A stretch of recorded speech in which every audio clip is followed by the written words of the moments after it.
Rally నిర్వహించారు. Road ప్రమాదాలు తగ్గించేందుకు ప్రణాళిక సిద్ధం చేశామన్నారు.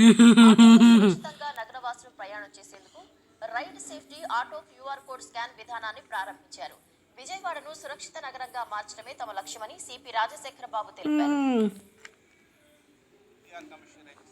ట్రాఫిక్ పోలీస్ హెల్మెట్ అవేర్నెస్ ర్యాలీతో పాటు ఆటోస్లో క్యూఆర్ కోడ్ సిస్టమ్ అనేది ప్రవేశపెట్టడం చాలా సంతోషం. ఆగి రోడ్ల మీదకి వచ్చి మోటార్ సైకిల్ డ్రైవ్ చేసి మాత్రం ఎటువంటి పరిస్థితులు ఉపేక్షించలేదు. జైలు శిక్ష పడేలాగా చేస్తాము. ఎలాగా డ్రైవింగ్ స్కిల్స్ కావచ్చు ఎలాగ ఉన్నాయని చెప్పడానికి ఒక క్యూఆర్ కోడ్ మీరు స్కాన్ చేసుకుంటే ఒక వెబ్సైట్కి వెళ్తారు. వెబ్సైట్లో మీరు అతన్ని రైడ్ని మీరు సేఫా కాదా అనేసి సో అది జరిగింది. సో దాన్ని కూడా గట్టిగా ప్రజలందరూ కూడా ఉపయోగించుకోవాలని కోరుకుంటున్నాను.